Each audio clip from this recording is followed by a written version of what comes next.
Hi guys, here's Echo from Pektis Studio. Today I wanted to... How do you connect this with this?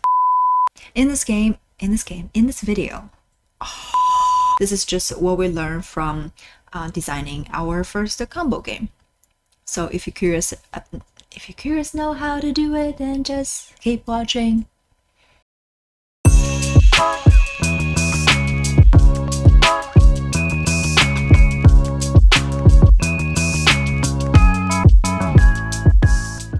Hi guys, here's Echo from Pektis Studio. Some of the most satisfying mechanism is actually, for me personally, it is when you play one card and then triggers another action, it triggers another action, and then all of a sudden your strategy kind of explode into a huge combo.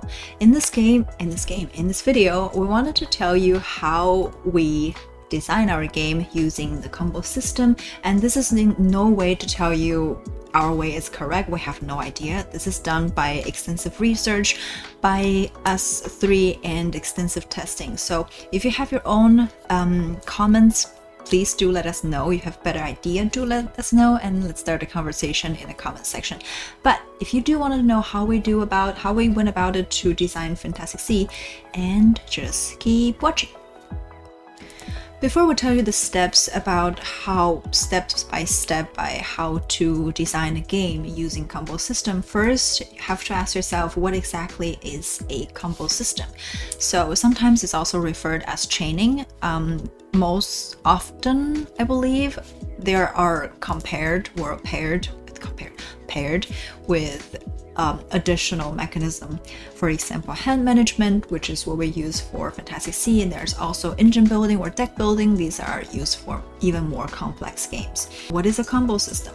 Very easy. Basically, it means when you play one card, you don't trigger just one action, you actually trigger another passive action, and trigger another passive action, and trigger another passive action. For example, in our Fantastic C, when you play a fish into the ocean, then this action might give you a card, or it might give you add a fish into your reserve, and then if you're able to activate your reserve ability, then you can change into another action and then change to another action. So this is actually an example of how you can build up combos. It means that one movement or one action actually give you 3 to 4 actions as a result. And why combo games are exciting? Exactly that moment, the momentum and the synergy of the cards all of a sudden that works together. You can see that you build something that actually works. It is very satisfying to watch. That's why it is one of my favorite mechanisms to use and to play. Step 1 is actually have a core action. And for most card games, there are usually like draw a card, play a card, and the gained card go to a specific area.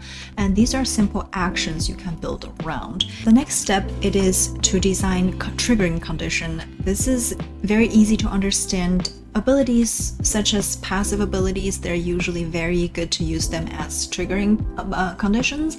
There are usually, when you look at the cards, abilities such as when something happens, or if something happens, and then you get to do this, or when opponent did something, you get this, or something like that. So these are the conditions that people don't need to take active action in order to do. They just happen naturally when a specific thing is triggered. That's how you can chain this kind of actions together to make a bigger combo. So triggering are the building blocks of combos. And in Fantastic C, we have a lot of triggering conditions. For example, when you play a fish into the ocean, or play a fish specific around the coral, or when you put a fish into the reserve, or something going to happen. So yeah, create triggering conditions. Step 3, it is add a combo zone. This is not necessarily for any other game, for every game. It's just something that we added in Fantastic C because we wanted to add that certain type of decision making, meaningful decisions for players. So they have to decide that I will put my caught fish into my reserve, which is the combo zone. You can only trigger the combos from the fish from the reserve, or you can put it into the ecosystem. In that case, you get victory point at the end of the game. So create this kind of zone. You kind of make you kind of force player to make a cautious or conscious decision that I want to make combos. Next step, it is actually very important for any card game. Well, I will stretch it to say it is important for any game out there. It is balancing, but especially for card games or games that has certain amount of randomness, you have to balance the power. So for example, one of the hardest thing I think actually in this game is to balance the powers and abilities. Well, abilities and powers, they're the same. So if the combo are too strong, the game feels chaotic because obviously people can feel that is unfair.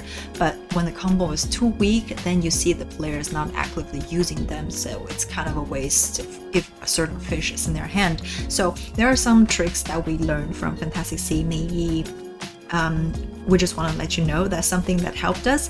So some ways to balance combos, it could be limit how often abilities can be used. For example, that's why we intentionally said that you discard 2 fish from your reserve to activate combos that ensure that you cannot do this every turn, so it's not overpowered. Even the fish ability, it's a little bit strong. So another way would be require specific card types. So again, 2 of the same fish in the reserve. Or for example, another one would be at a small cost, like discarding or moving cards. So again, you have to discard fish. In our game, not only you discard fish from your reserve, but also any fish at the end of the game, it doesn't give you anything. So these are like a cost to balance out the strong power for the fish abilities. So important thing, balance the power. Next step, step 5, it is to playtest your combos or creations, which is actually important for all the game there, not just combo or card games, but especially important for card games because of the randomness, because of the luck. So you wanted to, during the playtest, you want to look out for 3 things. First thing, is there any infinite loops? This is very, very important in a combo game because there are some of the people, like smart people out there, when they test the game, once they find out, oh, I can discard this to get this, and then discard this back to get this again, break them. It's not supposed to happen. So infinite loops, look out for them. That is the first thing. Second thing, is there any combos that dominate the whole strategy? So whenever people use this, they for sure to win, then it definitely change the ability to weaken them a little bit. And then the last point, it is when the combos are too easy. You want, especially for like strategy or midway sort of games, you want people to work a little bit to get there instead of giving them the answer. So that is things to look out for when you playtest your combo games. Why do I love combo-driven games, or a lot of people like combo-driven games? Well, because it rewards creativity. So especially when you drown in yourself in a huge amount of cards, that means the decision and the strategy, they're infinite, and the combo and chaining, they're infinite. But once you find the most optimal one that's fitting for your character, or fitting for the role they're playing, or fitting for your strategy, that is the most satisfying moment when you see you play one action, but a million things you can get it as a reward. That momentum is give you the most satisfaction and excitement. So if you agree with me, if you also like combo games, please let us know what is your favorite combo games. If you want, I can also make a top 5 engine building or combo driven games, because from all the mechanics or genres, that is my favorite one. So if you guys like this video, please like and subscribe, and I guess that is it for me. I'll see you next time. Bye.